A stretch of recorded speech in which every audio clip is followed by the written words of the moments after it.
ಸ್ತುತ್ಯ ವಿರಕ್ತ್ಯ ಭಜದಮಲಜನ ಔನ್ನತ್ಯ ಭೂತಿ ಅರ್ಪಕಾಯ ಕ್ಷಿತ್ಯಾಂ ಅತ್ಯಲ್ಪಭೃತ್ಯೇಷ್ವಪಿ ಕುಜನಕೃತ ಔದ್ಧತ್ಯ ಭೂತ್ಯಾಜಕಾಯ ಕರ್ತ್ರೇ ಧರ್ತ್ರೇ ಅಥ ಹರ್ತ್ರೇ ಹಯಮುಖಹರಯೇ ಅಮುತ್ರ ಪಾತ್ರೇ ನಮಸ್ತೆ ತಸ್ಮೈ ಕಸ್ಮೈಚಿತ್ ಅಸ್ಮನ್ಮನಸಿ ಧೃತಕಥಾ ವಿಸ್ಮೃತೌ ಸ್ಮಾರಕಾಯ ಶ್ರೀರಮಾಯೈ ನಮಃ ಶ್ರೀ ಆನಂದತೀರ್ಥಗುರುಭ್ಯೋ ನಮಃ ಶ್ರೀ ಭಾರತ್ಯೈ ನಮಃ ಶ್ರೀ ವಾದಿರಾಜತೀರ್ಥಗುರುಭ್ಯೋ ನಮಃ ಶ್ರೀ ರಾಘವೇಂದ್ರತೀರ್ಥಗುರುಭ್ಯೋ ನಮಃ ಶ್ರೀ ವಿದ್ಯಾಮಾನ್ಯತೀರ್ಥಗುರುಭ್ಯೋ ನಮಃ ವೇದಾಂತತರ್ಕಾದಿ ವಿದಗ್ಧ ಬುದ್ಧಿಂ ವಿದ್ಯಾ ಪ್ರಸಾರೇ ಅರ್ಪಿತ ಜೀವಿತಂ ಮುದಾ ಕೃಷ್ಣಪ್ರಿಯಂ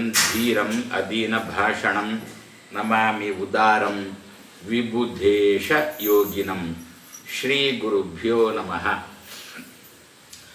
ಜನ್ಮಾದಿ ಅಸ್ಯ ಯತಃ ಅನ್ವಯಾತ್ ಇತರತಃ ಚ ಅರ್ಥೇಷು ಅಭಿಜ್ಞಃ ಸ್ವರಾಟ್ ತೇನೇ ಬ್ರಹ್ಮ ಹೃದಾ ಯ ಆದಿಕವಯೇ ಮುಹ್ಯಂತಿ ಯಂ ಸೂರಯಃ ತೇಜೋವಾರಿಮೃದಾಂ ಯಥಾ ವಿನಿಮಯಃ ಯತ್ರ ತ್ರಿಸರ್ಗಃ ವೃಷಾ ಧಾಮ್ನಾ ಸ್ವೇನ ಸದಾ ನಿರಸ್ತಕುಹಕಂ ಸತ್ಯಂ ಪರಂ ಧೀಮಹಿ ಶ್ರೀ ಗುರುಭ್ಯೋ ನಮಃ.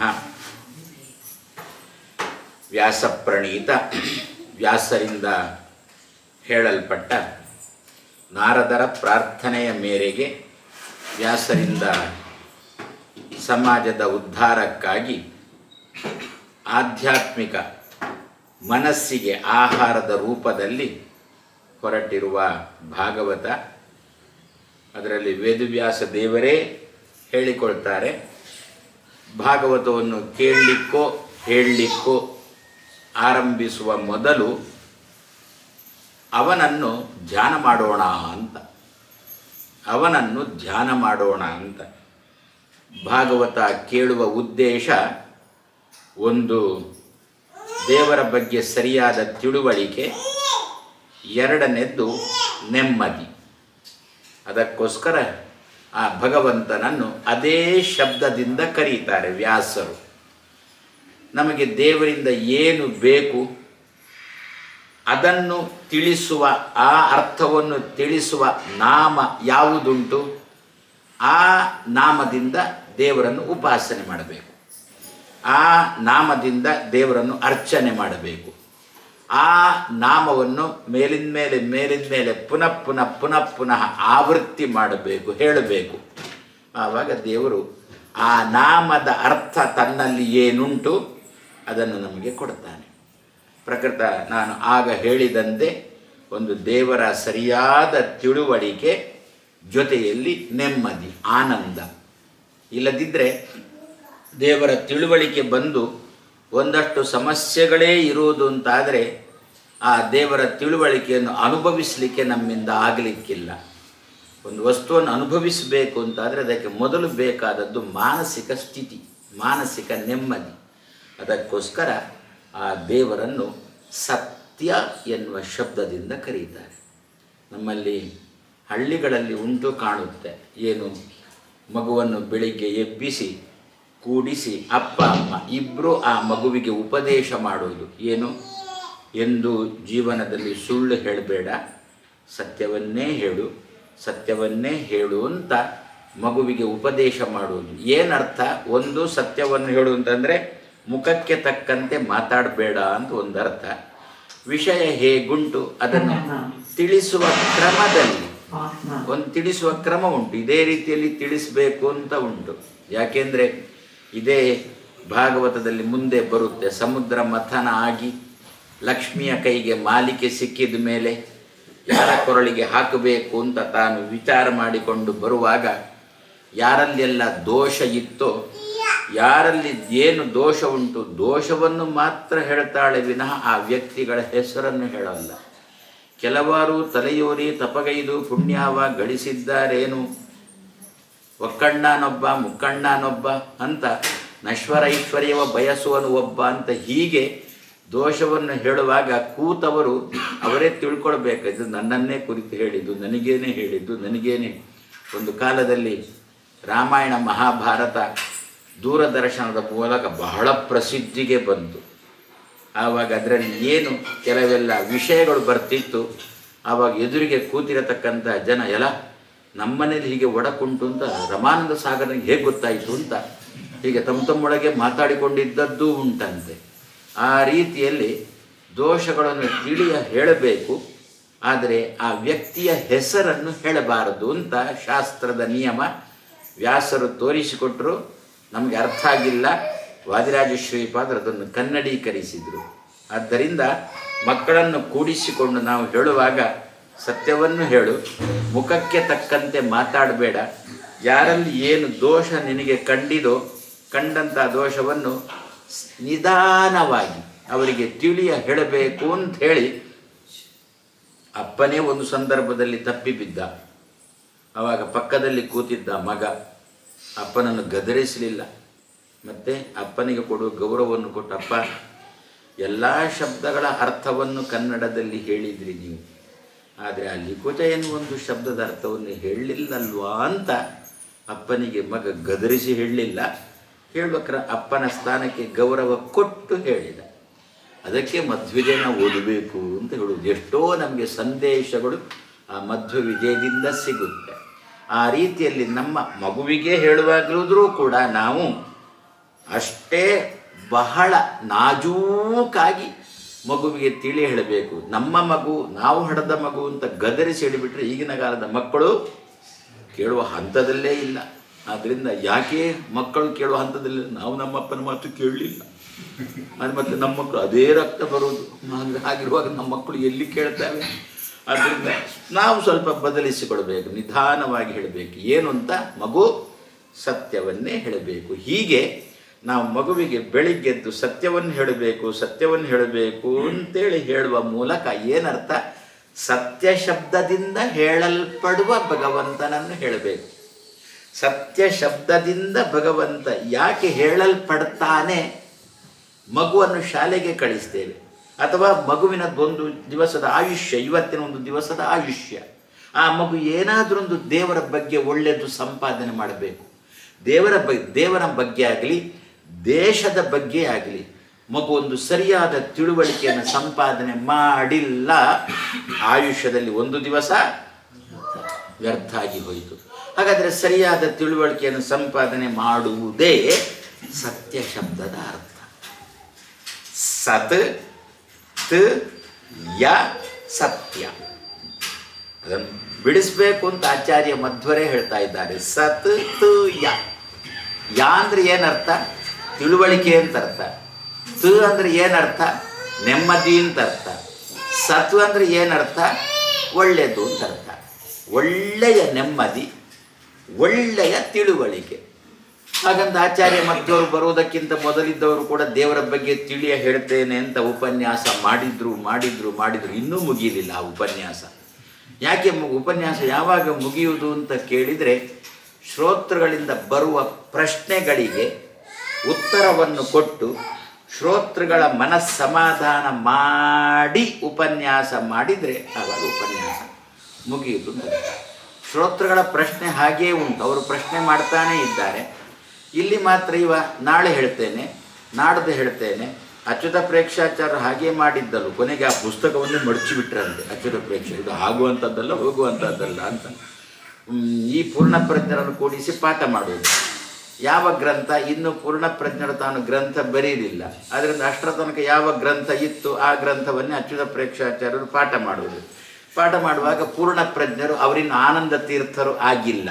ಅವರು ಪ್ರಶ್ನೆ ಮಾಡೋದು, ಪೂರ್ಣಪ್ರಜ್ಞರು ಪ್ರಶ್ನೆ ಮಾಡುವುದು. ಪ್ರಶ್ನೆ ಮಾಡುವಾಗ ಉತ್ತರ ಇಲ್ಲ, ಅಚ್ಯುತ ಪ್ರೇಕ್ಷಾಚಾರ್ಯರಿಗೆ ಸಿಟ್ಟು ಬರುವುದು. ನಾಳೆ ಹೇಳ್ತೇನೆ ಅಂತ ಅಚ್ಯುತ ಪ್ರೇಕ್ಷಾಚಾರ್ಯ ನೋಡುದು. ಇವತ್ತೇ ಹೇಳಿದರೆ ಉಪನ್ಯಾಸ ಮುಗಿಸುವುದು ಅಂತ ಆನಂದ ತೀರ್ಥರು, ಪೂರ್ಣಪ್ರಜ್ಞರು ಹೇಳೋದು. ಕೊನೆಗೆ ಏನಾಯಿತು? ಇವರ ಪ್ರಶ್ನೆಯನ್ನು ನಿಲ್ಲಿಸಿದ್ರೂ ಉತ್ತರ ಬಂದಿಲ್ಲ. ಆದ್ದರಿಂದ ಏನರ್ಥ? ಅವರ ಉಪನ್ಯಾಸ ಇನ್ನೂ ಮುಗಿಲಿಲ್ಲ ಅಂತ ಅರ್ಥ. ಹಾಗಾದರೆ ನಮ್ಮ ತಿಳುವಳಿಕೆ ಹೇಗಿರಬೇಕು ಅಂತ ಕೇಳಿದರೆ, ಯಾವ ತಿಳುವಳಿಕೆಯನ್ನು ಸಂಪಾದನೆ ಮಾಡಿದ್ದರಿಂದ ಕೇಳುಗರಾದ ನಮಗೆ ನೆಮ್ಮದಿ ಸಿಗುತ್ತೋ, ನಮ್ಮ ಪ್ರಶ್ನೆಗಳಿಗೆ ಅಲ್ಲಿ ಉತ್ತರ ಸಿಕ್ಕಿ ನಮಗೆ ಪ್ರಶ್ನೆ ಹೋಯಿತು ಅಂತಂದಾಗ ತಿಳ್ಕೊಂಡದ್ದು ಸಾರ್ಥಕ ಆಗುತ್ತಲ್ಲ, ನಮ್ಮ ಮುಖದಲ್ಲಿ ನಗು ಬರುತ್ತಲ್ಲ, ಇದು ಸತ್ಯ ಶಬ್ದದ ಅರ್ಥ. ಅದರಿಂದ ತಿಳ್ಕೊಳ್ತೀಯ, ಸರಿಯಾಗಿ ತಿಳ್ಕೊ. ವಿಪರೀತ ಜ್ಞಾನ ಆಗ್ಬೋದು, ಅಜ್ಞಾನ ಆಗ್ಬೋದು ಅಂತ ಕೇಳಿದರೆ ಅಜ್ಞಾನನೇ ವಾಸಿ ವಿಪರೀತ ಜ್ಞಾನಕ್ಕಿಂತ. ಯಾಕೆ? ವಿಪರೀತ ಜ್ಞಾನ ಸಂಪಾದನೆ ಮಾಡಿದರೆ ಸಂಪಾದನೆ ಮಾಡಿದ ಒಂದು ಶ್ರಮ, ಮತ್ತು ಇನ್ನೊಬ್ಬರು ಗುರುಗಳು ಬಂದು ಅದು ತಪ್ಪು ಅಂತ ಹೇಳಿದ್ರು ತೆಗೆಯುವ ಮತ್ತೊಂದು ಶ್ರಮ. ಅಜ್ಞಾನ ಆದರೆ ಹಾಗಿಲ್ವೇ ಇಲ್ಲ. ಅಜ್ಞಾನ ಒಳಗೇನಿಲ್ಲ, ಆರಾಮದಲ್ಲಿದ್ದೆ, ಗುರುಗಳು ಬಂದು ತುಂಬಿಸುವ ಕೆಲಸ ಮಾಡಿದ್ರು. ಆದ್ದರಿಂದ ಅಜ್ಞಾನವೇ ಲೇಸು ಅಂತ ಹೇಳಿದಂತೆ ನಮಗೆ ಬರತಕ್ಕಂತಹ ತಿಳುವಳಿಕೆ ಸರಿಯಾದ ತಿಳುವಳಿಕೆ ಆಗಿರಬೇಕು. ಏನೇನೋ ತಿಳ್ಕೊಂಡು ಏನೋ ನಮ್ಮ ಅಭಿಪ್ರಾಯವನ್ನು ಕೊಟ್ಟು ನಾಳೆ ದಿವಸ ಒದ್ದಾಡುವುದಕ್ಕಿಂತ ದೇವರ ಹತ್ರ ಮೊದಲೇ ಕೇಳುವುದು, ಮಹಾರಾಯ ಸರಿಯಾದ ತಿಳುವಳಿಕೆ ಕೊಡು. ಏನು ಅಂತ ಸರಿಯಾದ ತಿಳುವಳಿಕೆ ಏನು? ನಮಗೀಗ 5 ಗ್ಯಾರಂಟಿ ಕೊಟ್ಟರು ಕೊನೆ ತನಕ ಉಳಿಸ್ತಾರೆ ಅನ್ನತಕ್ಕಂಥ ಖಾತ್ರಿ ನನಗೆ ಬಂತು ಅಂತಂದರೆ ನನ್ನ ಮತವನ್ನು ನಿನಗೆ ದಾನ ಮಾಡ್ತೇನೆ. ನಾವೇನಾಗಿದ್ದೇವೆ ಈಗ? ಮರುಳಾದೆವು. ಅವರು ಏನು ಹೇಳಿದ್ರು ಮರುಳಾದೆವು. ಏನು ಬಂತು? ವಿಪರೀತ ಜ್ಞಾನ ಬಂತು. ಈಗ ಒದ್ದಾಡ್ತಾ ಇದ್ದೀವಿ. ಆಚೆ ಬದಿಯಲ್ಲಿ ಕರೆಂಟ್ ಕೊಡ್ತೇನೆ ಅಂದ, ಈಚೆ ಬದಿಯಲ್ಲಿ ಶರ್ತ ಹಾಕಿದ. ಏನು ಅಂತ ಶರ್ತ ಹಾಕಿದ? ಯಾರ ಮನೆಯಲ್ಲಿ ವಿದ್ಯುತ್ ದೀಪನೇ ಇರಬಾರ್ದು ಅವರಿಗೆ ಕರೆಂಟ್ ಕೊಡ್ತೀವಿ, ಅವರಿಗೆ ಫ್ರೀ ಕೊಡ್ತೇವೆ ಅಂತ. ಹೀಗೆಲ್ಲ ಸಮಸ್ಯೆಗಳು. ಅದಕ್ಕೆ ಹಿರಿಯರು ಅಂದದ್ದು ಏನು ಅಂತ, ದೇವರನ್ನು ಸತ್ಯ ಎನ್ನುವ ಶಬ್ದದಿಂದ ಉಪಾಸನೆ ಮಾಡೋಣ. ಆವಾಗ ಉಪನ್ಯಾಸಕರಿಂದ ನಮಗೆ ಬರತಕ್ಕಂಥ ತಿಳುವಳಿಕೆ, ಆ ತಿಳುವಳಿಕೆ ಸಂಪಾದನೆ ಮಾಡಿ ನಮ್ಮ ಅಭಿಪ್ರಾಯವನ್ನು ಅವರಿಗೆ ಕೊಟ್ಟ ಮೇಲೆ ನಮಗೆ ಕೊಟ್ಟದ್ದು ಸಾರ್ಥಕ ಎನ್ನತಕ್ಕಂಥ ಮನೋಭಾವನೆ ಬಂತು. ಇದು ಸತ್ಯ ಶಬ್ದದಿಂದ ಭಗವಂತನ ಉಪಾಸನೆ. ಅದಕ್ಕೋಸ್ಕರನೇ ಹಿರಿಯರಂದರು ವಿಷ್ಣು ಸಹಸ್ರನಾಮದಲ್ಲಿ ಕೂಡ ಸತ್ಯ ಸತ್ಯ ಪರಾಕ್ರಮ ಅಂತ ಹೇಳಿಕೊಂಡು ತುಂಬ ಸಲ ಸತ್ಯ ಶಬ್ದದಿಂದ ಭಗವಂತನನ್ನು ತುಂಬ ಸಲ ಕರೀತಾರೆ ಶಾಸ್ತ್ರಕಾರರು.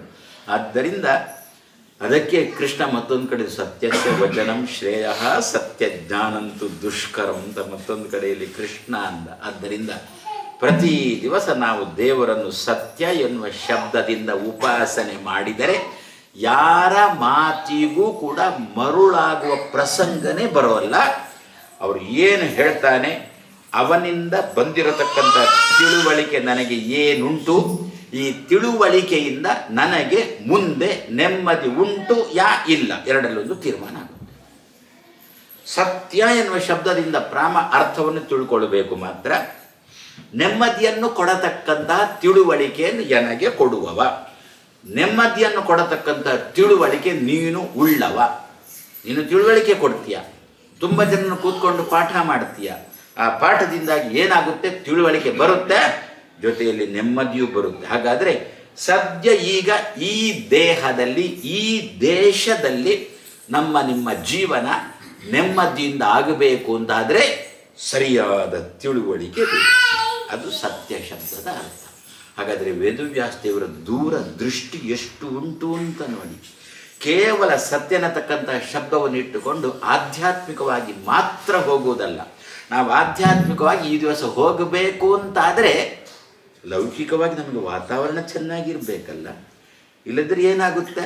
ನಾಳೆ ದಿವಸ ನಾವು ಹೀಗೆ ಮನೆಯಲ್ಲಿ ಭಾಗವತ ಹೇಳಬೇಕು ಅಂತಾದರೂ ಕೂಡ ಪಕ್ಕದವನ ಹತ್ರ ಅನುಮತಿ ಪಡೆಯುವ ಪ್ರಸಂಗ ಬರುತ್ತೋ ಏನು? ಹೇಳೋ ನಾನು ಹೇಗೆ ಹನುಮಾನ್ ಚಾಲೀಸ್ ಹೇಳಬೇಕು ಅಂತಾದರೆ ಪಕ್ಕದವರ ಹತ್ರ ಅನುಮತಿ ಪಡ್ಕೊಂಡೇ ಕೇಳತಕ್ಕಂಥ ಪ್ರಸಂಗ ಸುತರಾಂ ನಮಗೆ ಬರಬಾರದು.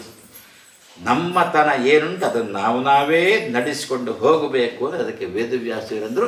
ಹಾಗಾದರೆ ನನ್ನನ್ನು ಸತ್ಯ ಎನ್ನುವ ಶಬ್ದದಿಂದ ಉಪಾಸನೆ ಮಾಡು, ನೆಮ್ಮದಿಯನ್ನು ಕೊಡತಕ್ಕಂತಹ ತಿಳುವಳಿಕೆ ಉಳ್ಳವ ಎನ್ನುವುದು ಸತ್ಯ ಸತ್ಯ ಎನ್ನುವ ಶಬ್ದದ ಅರ್ಥ ಅಂತ. ಅದು ಕೂಡ ಎಂಥದ್ದು ಅಂತ ಹೇಳ್ತಾರೆ. ಪುನಃ ಹೇಳುವಾಗ ಬರೀ ತಾತ್ಕಾಲಿಕ ನೆಮ್ಮದಿ ಅಲ್ಲ. ತಾತ್ಕಾಲಿಕ ನೆಮ್ಮದಿ ನಾನು ಆಗ ಹೇಳಿದಂತೆ ತಾತ್ಕಾಲಿಕ ನೆಮ್ಮದಿ. ಉಪನ್ಯಾಸ ಮಾಡುವಾಗ ಅವರೇ ನಮಗೆ ಮಾತು ಕೊಡ್ತಾರೆ, ಆವಾಗ ನಮ್ಗೆ ಖುಷಿಯಾಗುತ್ತೆ, ನೆಮ್ಮದಿ ಆಗುತ್ತೆ. ಅದಕ್ಕಂದ್ರು ಅವರು ಉಪನ್ಯಾಸ ಮಾಡುವಾಗ ನಮಗೆ ಬರುವ ನೆಮ್ಮದಿ ಮುಖ್ಯ ಅಲ್ಲ, ಅವರು ಉಪನ್ಯಾಸ ಮಾಡಿ ಹೋಗಿ ಇದೇ ಊರಲ್ಲಿ ಕುರ್ಚಿ ಮೇಲೆ ಕೂತ ಮೇಲೂ ಕೂಡ ನಮಗೆ ಸಿಗತಕ್ಕಂಥ ನೆಮ್ಮದಿ, ಅದು ಒಳ್ಳೆಯ ನೆಮ್ಮದಿ, ಅದು ಸತ್ವಯ. ಆದ್ದರಿಂದ ವ್ಯಾಸರು ತುಂಬ ದೂರದೃಷ್ಟಿ ಇಟ್ಟುಕೊಂಡು ಸತ್ಯಂ ಪರಂ ಧೀಮಹಿ, ಈ ರೀತಿಯಲ್ಲಿ ಸತ್ಯ ಎನ್ನುವ ಶಬ್ದದಿಂದ ಹೇಳಲ್ಪಡತಕ್ಕಂತಹ ಯಾರು? ಆ ಭಗವಂತ ಒಬ್ಬನೇ ಸಮರ್ಥ. ನಮಗೆ ನೆಮ್ಮದಿಯನ್ನು ಕೊಡತಕ್ಕಂತಹ ಸರಿಯಾದ ತಿಳುವಳಿಕೆಯನ್ನು ಕೊಡುವ ತಾಕತ್ತುಳ್ಳವ ಒಬ್ಬ, ಅಂದರೆ ಸ್ವತಂತ್ರವಾಗಿ ಒಬ್ಬ ಭಗವಂತ. ಮತ್ತೆ ಲಕ್ಷ್ಮಿ ಇದ್ದಾಳೆ, ವಾಯುದೇವರಿದ್ದಾರೆ, ಭಾರತಿದ್ದಾರೆ. ಅವರು ಏನು ಕೊಡುವುದಿದ್ರೂ ಕೂಡ ಭಗವಂತನ ಅಪ್ಪಣೆ ಮೇರೆಗೆ ಕೊಡ್ತಾರೆ ವಿನ ಸ್ವತಂತ್ರವಾಗಿ ತಾವು ಕೊಡೋಲ್ಲ. ಆದ್ದರಿಂದ ಅಂದರೂ ಸ್ವತಂತ್ರವಾಗಿ ಕೊಡತಕ್ಕಂತಹ ವ್ಯಕ್ತಿ ನೀನು ಮಹಾರಾಯ. ಆದ್ದರಿಂದ ಇಡೀ ಸಮಸ್ತ ಜೀವರಾಶಿಗಳಿಗಿಂತ ನೀನು ಪರಂ, ನೀನು ಪ್ರತ್ಯೇಕವಾಗಿ ನಿಲ್ತೀಯ, ನೀನೊಬ್ಬ ವಿಲಕ್ಷಣನಾಗಿ ನಿಲ್ತೀಯ. ಆದ್ದರಿಂದ ಇಂತಹ ನಿನ್ನನ್ನು ಸತ್ಯ ಶಬ್ದದಿಂದ ನಾನು ನಿತ್ಯ ಧೀಮಹಿ ಉಪಾಸನೆ ಮಾಡ್ತೇನೆ, ನಾನು ತಿಳ್ಕೊಳ್ತೇನೆ ಅಂತ ವೇದವ್ಯಾಸ ದೇವರು ತಿಳ್ಕೋ ಅಂತ ಆಜ್ಞೆ ಮಾಡದೆ ನಾವೆಲ್ಲ ತಿಳ್ಕೊಳ್ಳೋಣ ಅಂತ ಈ ರೀತಿಯಲ್ಲಿ ನಮಗೆ ವೇದವ್ಯಾಸ ದೇವರು ಕೊಡ್ತಾ ಇದ್ದಾರೆ. ಅಲ್ಲಿ ಒಂದು ಸಂದೇಶ ಕೊಟ್ಟರು. ಯಾವಾಗಲೂ ಕೂಡ ಮಾಡು ಅಂತ ಹೇಳುವುದಕ್ಕಿಂತ ಮಾಡೋಣ ಎನ್ನುವುದಕ್ಕೆ ತುಂಬ ಮಹತ್ವ. ಆ ದೃಷ್ಟಿಯಲ್ಲಿ ಸತ್ಯ ಶಬ್ದ ವಾಚ್ಯನಾದ ಭಗವಂತನನ್ನು ಧೀಮಹಿ ನಾವು ಧ್ಯಾನ, ವೇದವ್ಯಾಸ ದೇವರಿಗೆ ಇದರಿಂದ ಎಳ್ಳಷ್ಟು ಪ್ರಯೋಜನ ಇಲ್ಲ, ಧ್ಯಾನ ಮಾಡಿ ಅವರಿಗೇನು ಆಗಬೇಕಾಗಿ ಇಲ್ಲ. ಆದರೂ ಕೂಡ ತಾವು ತನ್ನನ್ನು ಧ್ಯಾನ ಮಾಡಿಕೊಳ್ತಾರೆ ಅಂತ ವೇದವ್ಯಾಸ ದೇವರು. ಯಾಕೆ? ದೊಡ್ಡವರು ಹೇಗೆ ಮಾಡ್ತಾರೋ ಚಿಕ್ಕವರು ಅದನ್ನು ಅನುಸರಿಸಿಕೊಂಡು ಬರ್ತಾರೆ ಅಂತ ನಿಯಮ. ಅದಕ್ಕೆ ಕೃಷ್ಣ ಭಗವದ್ಗೀತೆಯಲ್ಲಿ ಅದನ್ನೇ ನಮಗೆ ಕೊಟ್ಟದ್ದು. ಮಹಾರಾಯ, ನನಗೇನು ಬೇಕಿಲ್ಲಪ್ಪ ಇದೆಲ್ಲ, ಆದರೂ ನಾನು ಮಾಡ್ತೇನೆ ಎಂದ ಕೃಷ್ಣ. ಯಾಕೆ? ಮಮ ವರ್ತ್ಮ ಅನುವರ್ತಂತೆ, ನಾನು ಹೇಗಿದ್ದೇನೆ ಅಂತ ಜನ ನೋಡ್ತಾರೆ.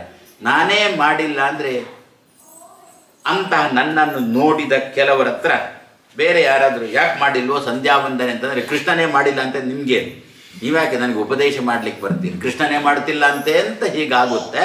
ಆದ್ದರಿಂದ ಜನರನ್ನು ತಿದ್ದುವುದಕ್ಕೋಸ್ಕರ ನಾನು ಮಾಡಿ ಅಂತ ಹೇಳದೆ ಮಾಡೋಣ ಅಂತ ಹೇಳುವ ಮೂಲಕ ನಾನು ಕರ್ಮಗಳನ್ನು ಮಾಡ್ತಾ ಇದ್ದೇನೆ, ಇದೇ ನನ್ನ ಕರ್ಮ ಅಂತ ಕೃಷ್ಣ ಭಗವದ್ಗೀತೆ ಮೂಲಕ ಸಮಾಜಕ್ಕೊಂದು ಮಾತು ಕೊಟ್ಟಿದ್ದಾನೆ ಅಂತ. ಅದೇ ರೀತಿಯಲ್ಲಿ ವೇದವ್ಯಾಸ ದೇವರು ಹಾಗಾದರೆ ಇಷ್ಟೇ ಸತ್ಯಂ ಪರಂ ಧೀಮಹಿ ಅಂತ ಉಂಟಲ್ಲ, ಇದರಿಂದ ನಮ್ಮ ಮನಸ್ಸಿಗೆ ಏನು ಬರುತ್ತೆ ಅಂತಂದರೆ, ನಾವು ಯಾವಾಗಲೂ ಕೂಡ ಇನ್ನೊಬ್ಬರಿಗೆ ಉಪದೇಶ ಮಾಡುವುದಕ್ಕಿಂತ ಯಾವಾಗಲೂ ಮಾತಿಗಿಂತ ಕೃತಿಗೆ ಮಹತ್ವ ಜಾಸ್ತಿ, ಮಾತಾಡುವುದಕ್ಕಿಂತ ಮಾಡುವಿಕೆಗೆ ಮಹತ್ವ ಜಾಸ್ತಿ. ಆದ್ದರಿಂದ ನಮ್ಮಲ್ಲಿ ಕ್ರಮ ಏನಾಗಿದೆ, ಎಲ್ರಿಗೂ ಉಪನ್ಯಾಸಕರೇ ಇರೋದು, ಉಪನ್ಯಾಸ ಕೇಳುವವರು ಸಂಖ್ಯೆನೇ ಇಲ್ಲ. ಎಲ್ಲರೂ ನಾನು ಉಪನ್ಯಾಸ ಮಾಡಲು ಅಂತ ಇರುವರು, ಕೇಳುವವರು ಯಾರು? ಅದಕ್ಕಂದ್ರು ವೇದವ್ಯಾಸ ದೇವರು ಕೇಳೋಣ, ಮಾಡೋಣ, ಈ ಕೆಲಸ ಮಾಡೋಣ ಅಂಥೇಳಿ ಸತ್ಯಂ ಪರಂ ಧೀಮಹಿ ಅಂತೇಳಿ ಇಷ್ಟನ್ನೇ ನಾವು ಪ್ರತಿ ದಿವಸ ಚಿಂತನೆ ಮಾಡಿದರೆ ಆವಾಗ ನಾವು ಇನ್ನೊಬ್ಬರಿಗೆ ಮಾತಿನ ಮೂಲಕ ಉಪದೇಶ ಮಾಡುವುದು ತಪ್ಪಿ ಮಾಡೋಣ ಎನ್ನುವ ಹಂತಕ್ಕೆ ನಾವು ಬರ್ತೇವೆ. ಆ ದೃಷ್ಟಿಯಿಂದ ವೇದವ್ಯಾಸ ದೇವರು ಹೇಳ್ತಾ ಇದ್ದಾರೆ, ಸತ್ಯಂ ಪರಂ ಧೀಮಹಿ, ಅಂತಹ ಭಗವಂತನನ್ನು ಅಂತಹ ಭಗವಂತನ ನಾವು ಧ್ಯಾನ ಮಾಡೋಣ. ಯಾರು? ಜನ್ಮಾದಿ ಅಸ್ಯ ಯತಃ ಅಂತ ವೇದವ್ಯಾಸ ದೇವರು ಆರಂಭ ಮಾಡುವುದೇ ಅಲ್ಲಿಂದ. ಅದೇ ಒಂದು ದೊಡ್ಡ ಕೆಲಸ ಅಂತಾರೆ. ಏನು? ಸೃಷ್ಟಿಯೇ ಯಾವುದು ನಮ್ಗೆ ಗೊತ್ತಿಲ್ಲ. ಸೃಷ್ಟಿಯಾದಿಗಳು 8 ಅಂತ ಗೊತ್ತಲ್ವೋ? ಸೃಷ್ಟಿಯಾದಿ ಅಷ್ಟಕರ್ತೃತ್ವ ಅಂತ ಭಗವಂತನಿಗೆ ನಾವು ಅವನ ಗುಣಗಾನ ಮಾಡ್ತೇವಲ್ಲ. ಉತ್ಪತ್ತಿ, ಸ್ಥಿತಿ, ಸಂಹಾರ ಅರ್ಥ ಆಯಿತು.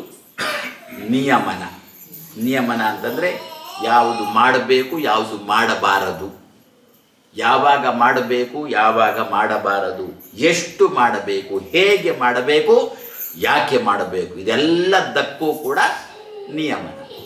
ಭಗವಂತ ನಮ್ಮ ಎದುರಿಗೆ ಬಂದು ಹಾಗೆ ಮಾಡು ಹೀಗೆ ಮಾಡಬೇಡ ಅಂತ ಹೇಳುವುದಿಲ್ಲ ಅಂತೆ. ನ ದೇವಾಹ ಯಷ್ಟಿಂ ಆದಾಯ ರಕ್ಷಂತಿ ಪಶುಪಾಲವತ್ ಯಂತು ರಕ್ಷಿತುಂ ಇಚ್ಛಂತಿ ಬುದ್ಧಿಯ ಸಂಯೋಜಯಂತಿ ತಂ.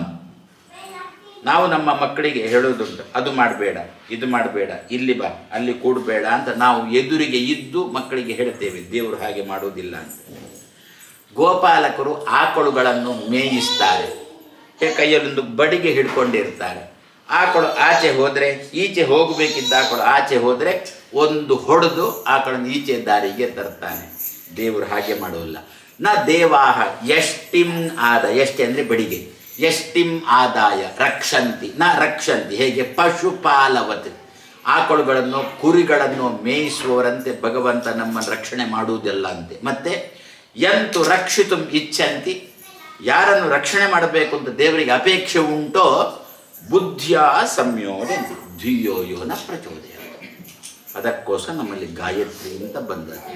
ಯಾವಾಗ ಏನು ಎಷ್ಟು ಮಾಡಬೇಕು ಅಂತ ಗೊತ್ತಿಲ್ಲಲ್ಲ, ಪ್ರತಿ ದಿವಸ ಬೆಳಿಗ್ಗೆದ್ದು ಸಾಯಂಕಾಲದ ತನಕದ್ದಕ್ಕೆ ಧಿಯೋ ಯೋ ನ ಪ್ರಚೋದಯಾತ್, ಧಿಯೋ ಯೋ ನ ಪ್ರಚೋದಯಾತ್. ನಿತ್ಯ ದೇವರಲ್ಲಿ 10 ಸಲ. ಆಚಾರ್ಯ ಮಧ್ವರು ಹೇಳಿದ್ರು 1000 ಅಂದರು, ಅದೆಲ್ಲ ಆಗೋಲ್ಲ ಅಂದೆವು.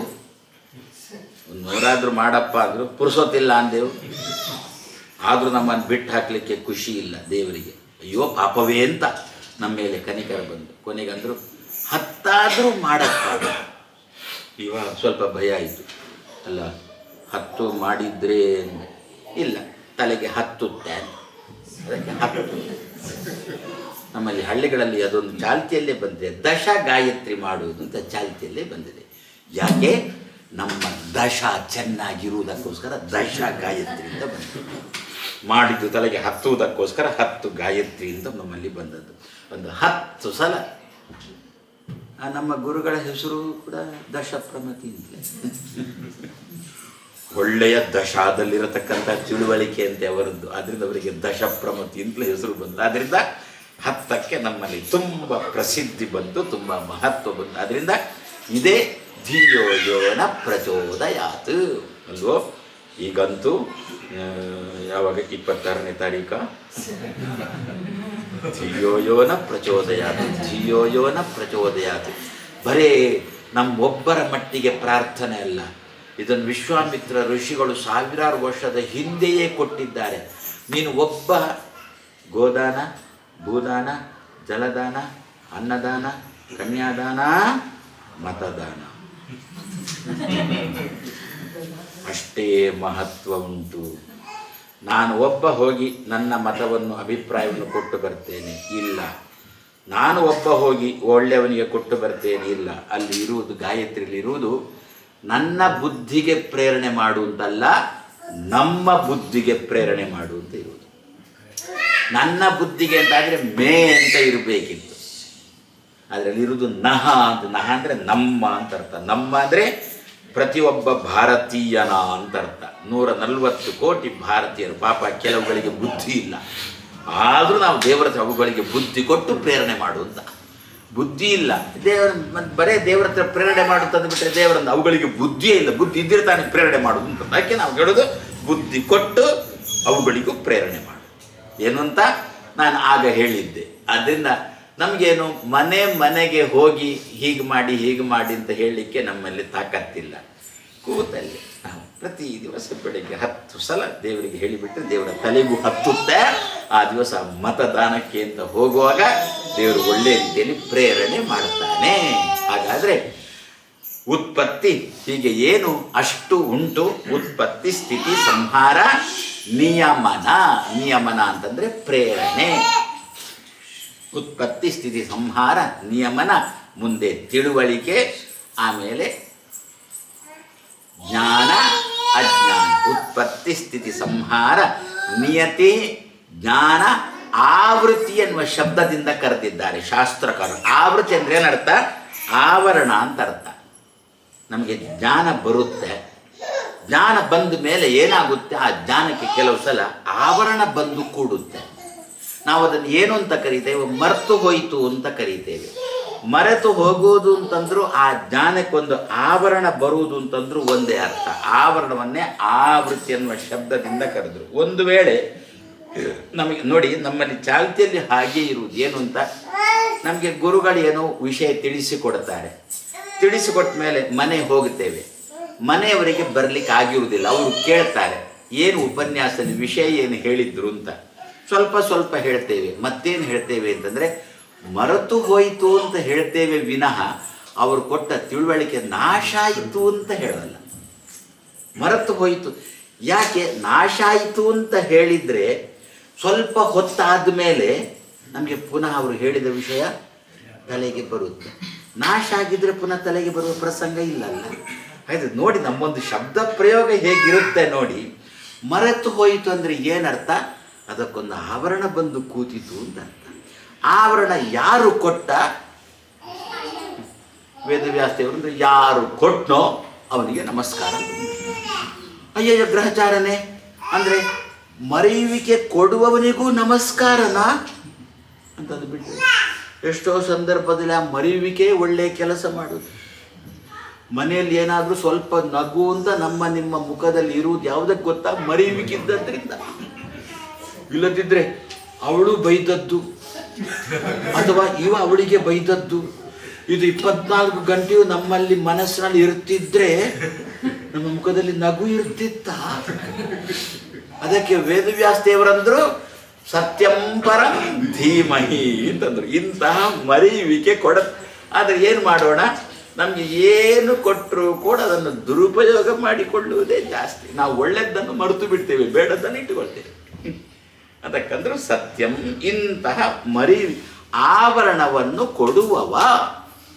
ನಮಗೆ ನಿಮಗೆ ಬಂದಿರತಕ್ಕಂತಹ ತಿಳುವಳಿಕೆಗೆ ಆವರಣವನ್ನು ಆವರಣ ಕೊಡುವಿಕೆಯೂ ಕೂಡ ಅದೇ. ಮತ್ತ ಸ್ಮೃತಿ ಜ್ಞಾನಂ ಅಪೋಹನಂಚ ಅಂತ ಕೃಷ್ಣನದ್ದೇ ಮಾತು. ಅರ್ಜುನ ಮರ್ತೋಯ್ತಾ? ಹೌದು. ಏನು ಗ್ರಹಚಾರ ಈ ಮರೆಯುವಿಕೆ, ನಾವು ನಮ್ಮನ್ನೇ ಬೈಕೊಳ್ತೇವಲ್ವೋ? ಏನ್ರಿ ಓ ಮರುತು ಹುಳ ಇದು, ಏನು ಮರೆಯುವಿಕೆ ಗ್ರಹಚಾರ. ಕೃಷ್ಣ ಅಂದ, ನಿನ್ನನ್ನು ಬೈಕೊಳ್ಬೇಡ, ನನ್ನನ್ನು ಹೊಗಳು ಅಂದ. ಯಾಕೆ? ನಾನೇ ಮರೆಯುವಿಕೆ ಕೊಟ್ಟವ ನಿನಗೆ ಅಂತ ಹೇಳಿ ನನ್ನನ್ನು ಹೊಗಳು ಅಂದ. ಅಲ್ವೋ? ಅದಕ್ಕೆ ಎಷ್ಟೋ ಸಂದರ್ಭದ ಒಳ್ಳೇದಾಗುತ್ತಲ್ಲ, ನಮಗೆ ಮರೆತದ್ದೇ ಒಳ್ಳೇದಾಗುತ್ತಲ್ವೋ? ಅದಕ್ಕೆ ಹಾಗಾದರೆ ಉತ್ಪತ್ತಿ, ಸ್ಥಿತಿ, ಸಂಹಾರ, ನಿಯಮನ, ಜ್ಞಾನ, ಅಜ್ಞಾನ, ಆವೃತ್ತಿ. ಆವೃತ್ತಿ ಅಂದರೆ ಆ ಜ್ಞಾನ ಮರೆತು ಆಚ್ಛಾದಿತ ಆಗುವುದು. ಇನ್ನು ಬಂಧ, ಮೋಕ್ಷ. ಬಿಡುಗಡೆ ಅಂತ ಆಗಬೇಕಾದ್ರೆ ಮೊದಲು ಬಂಧನ ಅಂತ ಇರಬೇಕಲ್ಲ. ಯಾವುದಾದ್ರೂ ಒಂದು ರೀತಿಯ ಬಂಧನ, ಅದು ವಾಗ್ಬಂಧನನೋ ಎಂಥದ್ದಾಗ್ಬೋದು. ನಮ್ಮಲ್ಲಿ ಕೆಲವು ಇರುತ್ತಲ್ಲ, ಏನೋ ಇಲ್ಲಿ ವಾಗ್ಬಂಧನ ಮಾಡಿಕೊಳ್ತಾರೆ, ಎಲ್ಲೋ ಒಂದು ದೇವಸ್ಥಾನಕ್ಕೆ ಹೋಗಿ ದುಡ್ಡು ಹಾಕಿ ಆ ವಾಗ್ಬಂಧನವನ್ನು ಕಳೆದುಕೊಳ್ತಾರೆ. ಇಂಥ ಪ್ರಸಂಗ ನಮ್ಮಲ್ಲಿ. ಅದಕ್ಕೆ ಸರಿಯಾಗಿ ಆ ದೇವಸ್ಥಾನದ ದುಡ್ಡೇ ಮಾಡುವುದು, ಅಷ್ಟು ಹಾಕು ಇಷ್ಟು ಹಾಕು ಅಂತ.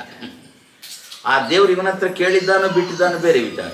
ಇವ ದೇವ್ರ ಹತ್ರ ಮಾತಾಡ್ಲಿಕ್ಕೆ ಹೋಗುದು, ಬಂದವ್ರ ಹತ್ರನೇ ಮಾತಾಡುದು. ಇಷ್ಟು ಹಾಕು ಅಷ್ಟು ಹಾಕು ಅಂತ ನಮ್ಮನ್ನೆಲ್ಲ ಶೋಷಣೆ ಮಾಡಲಿಕ್ಕೆ ಏನಿರ್ತಕ್ಕಂಥ ಅಂತ ವಾಗ್ಬಂಧನ ಅಂತ ಒಂದಿರುತ್ತಲ್ವ. ಬಂಧನ, ಬಂಧನದಿಂದ ಬಿಡುಗಡೆ. ಇದೆಲ್ಲ ಯಾರಿಂದ ಆಗುತ್ತೋ ಅಂತಹ ದೇವರನ್ನು, ಅಂಥವರನ್ನು ಧೀಮಹಿ ನಾವು ಪ್ರತಿ ದಿವಸ ಧ್ಯಾನ ಮಾಡೋಣ. ಅಂದರೆ ಅದೇ ನಾನಾಗ ಹೇಳಿದಂತೆ ಏನದು, ಅವರು ತುಂಬ ಹೇಳಿದ್ದಾರೆ, ಆದರೆ ಅಷ್ಟು ಹೇಳಲಿಕ್ಕೆ ನಮಗೆ ಆಗಿಲ್ಲ, ಮರ್ತು ಹೋಗಿದೆ. ಮತ್ತೆ ನಮಗೆ ನೆನಪಾಯಿತು. ನೆನಪಾದಾಗ ನಾವೇ ಒಳಗಿನಿಂದ ನನಗೆ ಆವಾಗ ಮರ್ತೋದದ್ದು ಒಳ್ಳೆಯದಾಯ್ತು ರೀ. ಒಂದು ವೇಳೆ ನಾನಿದ್ದನ್ನು ಆವಾಗ ಹೇಳ್ತಿದ್ರೆ ಅವರಿಗೆ, ಆಗ ಅವರು ಪೂರಾ ಉರಿದೇ ಬೀಳ್ತಿದ್ರೋ ಏನೋ. ನನಗೆ ಆವಾಗ ಮರೆತು ಹೋದದ್ದು ಒಳ್ಳೆಯದ. ಇಂಥ ಪ್ರಸಂಗ ನಮ್ಮಲ್ಲಿ ಬರುತ್ತಲ್ಲ, ಮರೆತದ್ದು ಒಳ್ಳೆಯದಾಯಿತು ಅಂತಲ್ವೋ. ಹಾಗಾದರೆ ಇಂಥ ಮರೆಯುವಿಕೆ ಬಂದು ನಾವು ಒಳ್ಳೆಯದಾಯಿತು, ಮರೆತು ಹೋದದ್ದು ನನಗೆ ಒಳ್ಳೆಯದಾಯಿತು ನಾವು ಹೇಳುವಾಗ ನಮ್ಮ ಮುಖದಲ್ಲಿ ನಗು ಬಂದಾಗ ಅದಕ್ಕಂದ್ರು ಅಲ್ಲಿ ನನ್ನನ್ನು ಎಣಿಸು ಅಂತ ದೇವರು. ಇಂತಹ ಸಂದರ್ಭದಲ್ಲಿ ಇಂತಹ ಮರೆಯುವಿಕೆಯನ್ನು ಕೊಟ್ಟಿರತಕ್ಕಂತಹ ದೇವರನ್ನು ಧೀಮಹಿ ನಾವು ಪ್ರತಿ ದಿವಸ ಧ್ಯಾನ ಮಾಡೋಣ ಅಂತ ಹೇಳ್ತಾ, ಅದರಲ್ಲಿ ಎಲ್ಲ ಸರಿ. ಮತ್ತೊಂದೇನು, ಸಂಹಾರ ಅಂತ ಒಂದು ಉಂಟಲ್ಲ, ಏನು ಅದಕ್ಕೇನು ವಿಶೇಷ? ಸಂಹಾರಕ್ಕೂ ಕೂಡ ಏನು ವಿಶೇಷ ಅಂದರೆ ಅದೇ ಸಮಸ್ಯೆ ರೀ. ನಾವೇ ಕೈಯಾರೆ ಸೃಷ್ಟಿ ಮಾಡಿದ್ದು ಅಂತಾಗಿದ್ದರೆ, ನಾವೇ ಕಟ್ಟಿದ ಮನೆ ಅಂತಾಗಿದ್ದರೆ ಹೊಡಿಲಿಕ್ಕೆ ನಮಗೆ ಮನಸ್ಸು ಬರುತ್ತಾ? ಎಲ್ಲಿಯ ತನಕ ಹಿರಿಯರೊಂದು ಮಾತು ಹೇಳಿದ್ರು ಅಂತಂದರೆ, ವಿಷವೃಕ್ಷೋಪಿ ಸ್ವಯಂ ಸಂವರ್ಧ್ಯ ಚೇತುಂ ಅಸಾಮೃತಂ. ಏನು ಬೀಜ ಹಾಕಿದ, ಚೆನ್ನಾಗಿ ಬೆಳೆಯಿತು, ದೊಡ್ಡ ಮರ ಆಯಿತು, ವಿಶಾಲವಾದ ಮರ ಆಯಿತು, ಭಾರೀ ನೆರಳು ಕೊಡ್ತಾ ಉಂಟು. ಆವಾಗ ಯಾರೋ ಒಬ್ಬ ವೃಕ್ಷದ ಜ್ಞಾನವುಳ್ಳವರು ಬಂದು ಹೇಳಿದರು, ಯಾಕೆ ಮಾರಾಯ ಆ ಮರ ಇಟ್ಟುಕೊಂಡಿದ್ದ, ಅದು ವಿಷ ಮರ ಅಂತಂದು. ಕಡಿತಾನ ಇವ, ನಾನು ಬೆಳೆಸಿದ ಮರ, ಹೇಗೆ ತಾನೇ ಕಡಿಯಲಿ ಅಂತ ಇರುತ್ತಲ್ಲೋ. ಆದರೆ ಅದು ವಿಷ ಮರ ಅಂತ ಗೊತ್ತಿದ್ರೂ ಕೂಡ ಅದನ್ನು ಕಡಿಯಲಿಕ್ಕೆ ನಾವು ಹಿಂದೆ ಮುಂದೆ. ವಿಷಮರ ಅಂತ ಹೇಳಿದ್ದು ನಮ್ಮ ಮಕ್ಕಳೇ, ವಿಷಮರದಂತೆ ಬೆಳೀತಿರ್ತಾರೆ. ನಾವೇನೋ ಆರಂಭದಲ್ಲಿ ಚೆನ್ನಾಗಿ ಅವುಗಳನ್ನು ಸಾಕಿದೆವು, ಸಲಹಿದೆವು, ಕೇಳಿದ್ದನ್ನೆಲ್ಲ ಕೊಟ್ಟೆವು. ಅದೇ ಕೇಳಿದ್ದನ್ನೆಲ್ಲ ಕೊಟ್ಟೆವು ಎನ್ನುವುದೇ ಅದು ವಿಷವೃಕ್ಷಕ್ಕೆ ಬೀಜ. ಕೇಳಿದ್ದನ್ನೆಲ್ಲ ಕೊಟ್ಟೆವು, ಬೆಳೆಯಿತು. ನಾಳೆ ದಿವಸ ಅಪ್ಪಮ್ಮನ ಹತ್ರ ಬಂದು ಯಾವ ವೃದ್ಧಾಶ್ರಮಕ್ಕೆ ಹೋಗ್ತೀರಿ ಅಂತ ಕೇಳುವಾಗ ಅಪ್ಪ ಅಮ್ಮ ನನ್ನನ್ನು ಸಾಕಿದ ಮಗ ನೀನು ಹೇಳ್ತೀಯ ಹಾಳಾಗಿ ಹೋಗು ಅಂತ ಯಾವುದೇ ಅಪ್ಪ ಅಮ್ಮ ತನ್ನ ಮಕ್ಕಳಿಗೆ ಹೇಳೋಲ್ಲ ಅಲ್ವೋ. ಜುಜುಬಿಗಳು ನಾವೇ ಹೇಳೋಲ್ಲ ಅಂತೆ. ಅದು ಇಷ್ಟು ದೊಡ್ಡ 14 ಲೋಕವನ್ನು ಸೃಷ್ಟಿ ಮಾಡಿರತಕ್ಕಂಥ ಈ ಲೋಕವನ್ನು ಭಗವಂತ ನುಂಗುವಾಗ ಪಾಪ ಹೇಗೆ ತಾನೇ ನುಂಗಿಯ ತಾನೇ ಸೃಷ್ಟಿ ಮಾಡಿದ್ದು. ಇನ್ನು ತಾನೇ ಸೃಷ್ಟಿ ಮಾಡಿದ ಈ ಜಗತ್ತನ್ನು ಭಗವಂತ ತಾನೇ ನಾಶ ಮಾಡ್ತಾನೆ ಅಂತಂದ್ರೆ ಅಬ್ಬ ಅಂತ ಅನ್ನಬೇಕಂತೆ. ಅವಾಗ ಅಬ್ಬ ಅಂತ ಯಾರ ಬಗ್ಗೆ ಉದ್ಗಾರ ಬಂತೋ ಅವನಿಗೆ ನಮಸ್ಕಾರ. ಏನರ್ಥ? ಅಬ್ಬ ಅಂತ ಉದ್ಗಾರ ಬಂತು ಏನರ್ಥ? ಅಷ್ಟು ತಾಕತ್ತುಳ್ಳವ ಅಂತ ಅರ್ಥ. ಇದನ್ನೇ ಆಚಾರ್ಯ ಮಧ್ವರು ದ್ವಾದಶ ಸ್ತೋತ್ರದಲ್ಲಿ ಹೇಳಿದ್ರಲ್ವೋ, ಚಿದಚಿದ್ಭೇದಮಖಿಲಂ ವಿಧಾಯ ಆದಾಯ ಭುಂಜತೆ ಅವ್ಯಾಕೃತ ಗ್ರಹಸ್ಥಾಯ. 2ನೇ ಅಧ್ಯಾಯ ದ್ವಾದಶ ಸ್ತೋತ್ರದಲ್ಲಿ ಈ ಮಾತು ಬರುತ್ತಾ, ಸೃಷ್ಟಿ ಮಾಡುವ ಕಾಲ ಬಂತು. ಇದು ಚಿತ್, ಇದು ಅಚಿತ್ ಅಂತ ವಿಭಾಗ ಮಾಡಿದ. ಇದು ಜಡ, ಇದು ಚೇತನ ಅಂತ ವಿಭಾಗ ಮಾಡಿದ. ಆ ಜಡ ಚೇತನವು ಒಂದು ಜಡದೊಳಗೆ ಒಂದು ಚೇತನವನ್ನು ಕೂಡಿಸಿದ. ಯಾವುದು ಜಡ? ನಮ್ಮ ದೇಹ ಜಡ. ಅದರೊಳಗೆ ಜೀವನನ್ನು ಕೂಡಿಸಿದ. ಆಮೇಲೆ ಅವನಿಗೆ ಅನುಕೂಲ ಆಗಲಿ ಅಂತೇಳಿ ಒಂದಷ್ಟು ಜಡಗಳನ್ನು ಸೃಷ್ಟಿ ಮಾಡಿದ. ನಾಶ ಮಾಡುವ ಸಮಯ ಬಂತು. ಹಿಂದೆ ಮುಂದೆ ನೋಡ್ತಾ ಇಲ್ಲ, ಮುಲಾಜೇ ಇಲ್ಲ. ಇದು ನಾನೇ ಸೃಷ್ಟಿ ಮಾಡಿದ್ದು, ಪಾಪ ಹೇಗೆ ತಾನೆ ನಾಶ ಮಾಡಲಿ. ನನಗೀಗ ನಮಸ್ಕಾರ ಮಾಡ್ತಾ ಇದ್ದಾನೆ. ಅವ ದೇವರಿಗೇನೆ ನಮಸ್ಕಾರ ಮಾಡ್ತಾ ಇದ್ದಾನೆ. ದೇವರು ಒಳ್ಳೆ ದೇಹ ಕೊಟ್ಟಿದ್ದಾನೆ, ಅದರೊಳಗೆ ಜೀವನನ್ನು ತುಂಬಿಸಿದ್ದಾನೆ, ಒಳ್ಳೆ ಸಂಸ್ಕಾರವನ್ನು ಕೊಟ್ಟಿದ್ದಾನೆ. ಅವ ದೇವರಿಗೆ ನಮಸ್ಕಾರ ಮಾಡ್ತಾ ಇದ್ದಾನೆ. ಹೇಳಲೇ ಇಲ್ಲ. ಇಂಥ ಪ್ರಸಂಗನೂ ಬರುತ್ತಾ? ಯಾರು ಹೇಳದಂತೆ ಮಾಡಿದ್ದು? ಯಾರಿಗೆ ನಮಸ್ಕಾರ ಮಾಡ್ತಿದ್ರು ಅವನೇ ಹೇಳದಂತೆ ಮಾಡಿದ್ದು. ಎಲ್ಲ ನನಗೆ ನಮಸ್ಕಾರ ಮಾಡ್ತಾ ಇದ್ದಾನೆ, ಪಾಪ ಸ್ವಲ್ಪ ಸಮಯ ಇರಲಿ ಬಾ. ಇದನ್ನೇ ಏನು ಅಂತ ಕರೆದ್ರು? ಅವ್ಯಾಕೃತ ಗ್ರಹಸ್ಥಾಯ. ಸ್ವಲ್ಪನೂ ವಿಕಾರ ಇಲ್ಲ ಅಂತೆ. ತಾನು ಸೃಷ್ಟಿ ಮಾಡಿದ್ದನ್ನು ತಾನೇ ಆ ಪೋಷಣೆ ತೆಗೆದುಕೊಳ್ಳುವ ಸಮಯ ಬಂದರೂ ಕೂಡ ಸ್ವಲ್ಪ ಸಮಯ ಇರಲಿ, ನಾನೇ ಸೃಷ್ಟಿ ಮಾಡಿದ್ದು ಅಂತ ಇಲ್ಲ. ಅದಕ್ಕೆ ಅದೇ ಅವ್ಯಾಕೃತ ಗ್ರಹಸ್ಥ. ಸ್ವಲ್ಪನೂ ಮುಖದಲ್ಲಿ ಆಗಲಿ ಕೃತಿಯಲ್ಲಿ ಆಗಲಿ ವಿಕಾರವನ್ನು ತೋರಿಸೋಲ್ಲ. ಹಾಗಾದರೆ ಈ ರೀತಿಯಲ್ಲಿ ಇರತಕ್ಕಂಥ ಭಗವಂತನನ್ನು ಧೀಮಹಿ ನಾವು ಧ್ಯಾನ ಮಾಡೋಣ. ಯಾಕೆ? ಅದೇ ನಮ್ಮ ಮಕ್ಕಳಿಗೆ ಮರಣದ ಪ್ರಸಂಗ ಬರುವಾಗ, ನಮ್ಮ ಮಕ್ಕಳು ಅನ್ಯಾಯ ಮಾಡಿಕೊಂಡಿರುವಾಗ ಆ ಮಕ್ಕಳನ್ನು ತಿದ್ದಲಿಕ್ಕೆ ಹಿಂದೆ ಮುಂದೆ ನೋಡಬಾರದು. ಪಾಪ ನನ್ನ ಮಗು, ನಾನಿದನ್ನು ತಿದ್ದಿದ್ರೆ ನಾಳೆ ದಿವಸದ ನೇಣು ಹಾಕ್ಕೊಂಡ್ರೆ, ಅಪ್ಪನಿಗೆ ನೇಣು ಹಾಕಿದ್ರು ಅಡ್ಡಿ ಇಲ್ಲ, ಮಗು ಮಾತ್ರ ನೇಣು ಹಾಕ್ಕೊಳ್ಬಾರ್ದು. ನಾನೇನಾದರೂ ಒಂದು ಮಾತು, ಈಗೇನಾಗಿದೆ, ಒಂದು ಮಾತು ಹೇಳಿದರೆ ಕಮ್ಮಿ ಆಯಿತು, 2 ಮಾತು ಹೇಳಿದರೆ ಜಾಸ್ತಿ. ಇಂಥ ಪ್ರಸಂಗ, ಅದಕ್ಕೆ ನಿಮ್ಮದೇ ಧಾಟಿ ಒಂದು ಬ್ಯಾಲೆನ್ಸಲ್ಲಿ ಮಾತು. ಗ್ರಹಚಾರ ಬ್ಯಾಲೆನ್ಸ್ ನಮ್ಗೆ ಗೊತ್ತಿಲ್ಲ, ನಾವೇ ಬ್ಯಾಲೆನ್ಸಲ್ಲಿ ಇಲ್ಲ ಅಂತ ಗ್ರಹಚಾರ ನಮ್ಮ ಮಕ್ಕಳಿಗೆ ಎಲ್ಲಿ ಬ್ಯಾಲೆನ್ಸಲ್ಲಿ ಉಪಯೋಗ ಮಾಡೋದು. ಅದಕ್ಕಂದ್ರು ನಮ್ಮ ಮಕ್ಕಳು ತಪ್ಪು ಮಾಡಿದಾಗ ಹೇಗೆ ಆ ವ್ಯಕ್ತಿಯ ಆಯುಷ್ಯ ಮುಗಿದಾಗ ಅವನನ್ನು ಹಿಡ್ಕೊಂಡು ಹೋಗುವಾಗ ಭಗವಂತನ ಸ್ವಲ್ಪನೂ ಕೂಡ ಕಸಿ ಬಿಸಿ ಇಲ್ಲವೋ, ಅವ್ಯಾಕೃತ ಗೃಹಸ್ಥನಾಗಿರ್ತಾನೋ, ಅದೇ ರೀತಿಯಲ್ಲಿ ನಮ್ಮ ಮಕ್ಕಳು ತಪ್ಪು ಮಾಡಿದಾಗ ಅವುಗಳನ್ನು ತಿದ್ದುವ ಸಂದರ್ಭದಲ್ಲಿ ಸ್ವಲ್ಪನೂ ಕಸಿವಿಸಿ ಇರಬಾರದು. ಸತ್ಯಂ ಪರಂ ಧೀಮಹಿ. ಈ ರೀತಿಯಲ್ಲಿ ಕಸಿ ಬಿಸಿ ಕೊಡದೆ ಇರತಕ್ಕಂಥ ಭಗವಂತನನ್ನು ನಾನು ಧ್ಯಾನ ಮಾಡ್ತೇನೆ. ಹಾಗಾದರೆ ಆ ಸಂದರ್ಭದಲ್ಲಿ ದೇವರನ್ನು ಅದಕ್ಕೆ 8 ಅದಕ್ಕೆ ಮೊದಲು ಹೇಳಿದ್ದು. ಇರುವುದು 8ರಲ್ಲಿ ಎಲ್ಲವೂ 8ರಲ್ಲೇ ಸೇರಿದೆ. ಅದಕ್ಕೆ ಕಾಣುತ್ತೆ ಏನು ಅಂತ 8 ಮಠ ಹುಡುಕಿದೆ. ಅಷ್ಟು ಸಾಕು ಅಂದ, ಅಷ್ಟು ಸಾಕು ಅಂದ. ಯಾಕೆ? ಎಲ್ಲವೂ 8ರೊಳಗೆ ಬಂದು ಬಿಡುತ್ತೆ ಎನ್ನುವ ಉದ್ದೇಶದಿಂದ ಏನೋ ಅಷ್ಟಮಠಗಳನ್ನು ಕೃಷ್ಣ ನೇಮಿಸಿ ಕರ್ತೃವಾಗಿ ಅಲ್ಲಿ ಕೃಷ್ಣ ಮಧ್ಯದಲ್ಲಿ ನಿಂತ. ಹಾಗಾದರೆ ಎಲ್ಲವೂ ಕೂಡ 8ರೊಳಗೆ ಸೇರುತ್ತಲ್ಲೋ. ಯಾವ ಒಂದು ಪ್ರಸಂಗ ನಮಗೆ ಬಂತು ಅಂತ ಭಾವಿಸೋಣ. ಆವಾಗ ಆ ಪ್ರಸಂಗ ಬಂದಾಗ ಮುಲಾಜಿಲ್ಲದೆ ಅದನ್ನು ತಿದ್ದುವುದೋ ಅಥವಾ ಸ್ವೀಕಾರ ಮಾಡುವುದೋ ಕೊಡುವುದೋ ಇಂಥದ್ದು ಮಾಡಬೇಕು ಅಂತಾದರೆ ತಿಳುವಳಿಕೆ ಎಲ್ಲದಕ್ಕಿಂತ ಹೆಚ್ಚಿನದ್ದೇನು ಅಂತಂದರೆ ಆ ಮಗುವಿಗೆ ತಿಳುವಳಿಕೆ ಕೊಡುವ ಸಮಯ ಬಂದಿದೆ. ಗಂಡು ಮಗು, ಅದಕ್ಕೆ ತಿಳುವಳಿಕೆ ಕೊಡುವ ಸಮಯ ಬಂದಿದೆ. ಯಜ್ಞೋಪವೀತ ಹಾಕುವ ಸಮಯ ಬಂದಿದೆ. ಮಗುವಿಗೆ 7 ತುಂಬಿದೆ, ಮಗುವಿಗೆ 8 ತುಂಬಿದೆ. ನಮ್ಮ ತಲೆಯಲ್ಲಿ ಏನಿರುತ್ತೆ ಗೊತ್ತಾ? ಪಾಪ ಇನ್ನೂ ಚಿಕ್ಕದು, ಸ್ವಲ್ಪ ದೊಡ್ಡದಾಗಲಿ, ಸ್ವಲ್ಪ ದೊಡ್ಡದಾಗಲಿ ಅಂದರೆ ಎಷ್ಟು ತನಕ ದೊಡ್ಡದಾಗಲಿ, ನಾಳೆ ಮದುವೆ ಆದರೆ ಇವತ್ತು. ಯಾಕೆ ಹುಡುಗಿ ಕಡೆಯವರು ಕೇಳ್ತಾರೆ, ಯಜ್ಞೋಪವೀತ ಇಲ್ವ ಮಗುವಿಗೆ ಅಂತ ಕೇಳ್ತಾರೆ. ಅಷ್ಟ ತನಕ ಇದು ಮಗು ಮಗು ಮಗು. ಅದಕ್ಕೆ ಮುಲಾಜಿ ಇಲ್ಲದೆ ಜ್ಞಾನ, ಉತ್ಪತ್ತಿ ಸ್ಥಿತಿ ಸಂಹಾರ ನಿಯಮನ ಜ್ಞಾನವನ್ನು ಕೊಡುವ ಸಮಯ ಬಂದಾಗ ನಮ್ಮಲ್ಲಿ ಮತ್ತೊಂದು ಏನಾಗಿದೆ ಅಂತಂದರೆ ಗುರುಬಲ ಅಂತ ಒಂದು ತಲೆಗೆ ತುಂಬಿಸಿರ್ತಾರೆ. ಯದ್ಯಪಿ ಮಗುವಿಗೆ ಗರ್ಭಾಷ್ಟಮ ಆಗಿದೆ ಅಂದರೆ ಗರ್ಭದಲ್ಲಿ ಸೇರಿಸಿ 8 ಅಂದರೆ ಹುಟ್ಟಿ 7 ವರ್ಷ ಇಲ್ಲ ಹುಟ್ಟಿ 8 ವರ್ಷ ಆಗಿದೆ. ಉಪನಯನ ಮಾಡಿಲ್ವ ಅಂತ ಕೇಳಿಬಿಟ್ರೆ ಗುರುಬಲ ಇಲ್ಲ ಅಂತೆ ಅಂದರು. ಅದಕ್ಕಂದು 8 ವರ್ಷವೇ ಗುರುಬಲ ಅಂತ. ಯಾಕೆ ಉಪನಿಷತ್ತು ಹೇಳ್ತದೆ ಅಷ್ಟವರ್ಷಂ ಉಪನಯಿತ, 8 ತುಂಬಿತೋ ಉಪನಯನ ಮಾಡು. 8 ತುಂಬಿದಾಗ ಗುರುಬಲ ಇದ್ದರೆ ಮಾತ್ರ ಉಪನಯನ ಮಾಡು ಅಂತಿಲ್ಲ. 8 ದಾಟಿತೋ ಮತ್ತೆ ಗುರುಗಳ ಬಲ ಬೇಕು. ಯಾಕೆ ನಿಜವಾದ ಬಲ ತಪ್ಪಿದೆ. ಅದಕ್ಕೆ 9 ಆಯಿತು ಅಂದರೆ ನಿಜವಾದ ಬಲ ತಪ್ಪಿತು. ಮತ್ತೆ ಯಾವುದಾದ್ರೊಂದು ಸ್ವಾಮಿಗಳ ಬಳಿ ಹೋಗಿ, ಸ್ವಾಮಿ ನೀವು ಇರಿ, ಮುಂಜಿ ಮಾಡ್ತೇನೆ. ಯಾಕೆ ಬಲ ಇಲ್ಲ? ಯಾವ ಬಲ ಇಲ್ಲ? 8 ವರ್ಷದ ಬಲ ಇಲ್ಲ. ಅದರಿಂದ ನೀವಿರಿ, ಮತ್ತೆ ಗುರುಬಲ ಅಲ್ವೋ? ಅದಕ್ಕಂದ್ರು.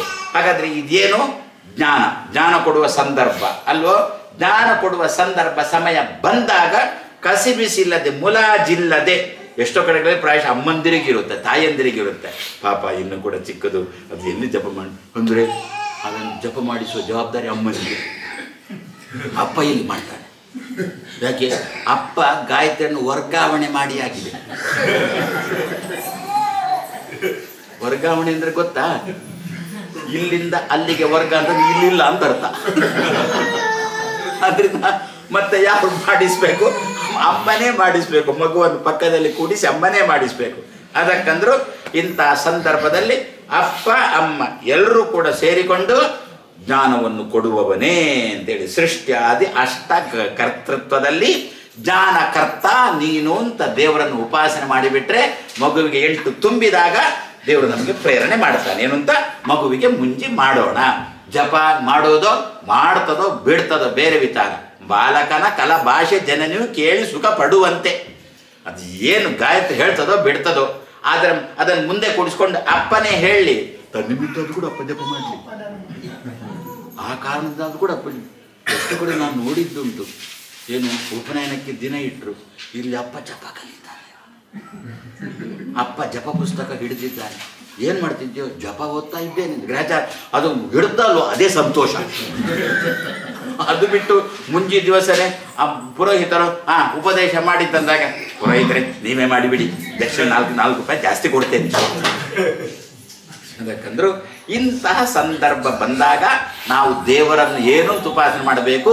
ಜ್ಞಾನಕರ್ತ ಅಂತ ದೇವರನ್ನು ಉಪಾಸನೆ ಮಾಡಿಬಿಟ್ರೆ ನಮ್ಮ ಬುದ್ಧಿಗೆ ಪ್ರೇರಣೆ ಮಾಡಿ, ತಂದೆ ತಾಯಿಗಳಿಗೆ ಪ್ರೇರಣೆ ಮಾಡಿ ಮಗುವಿಗೆ ಜ್ಞಾನವನ್ನು ಕೊಡತಕ್ಕಂಥ ಸಂದರ್ಭವನ್ನು ಒದಗಿಸಿಕೊಡ್ತಾನೆ. ಇಂತಹ ಸತ್ಯಂ ಪರಂ ಧೀಮಹಿ ಎಂಬಲ್ಲಿ ಇಂದಿನ ಮಾತನ್ನು ಮುಗಿಸ್ತಾ ನಾಳೆ ಸಾಯಂಕಾಲ ಪುನಃ ಸರಿ 6 ಗಂಟೆಗೆ ಸೇರೋಣ.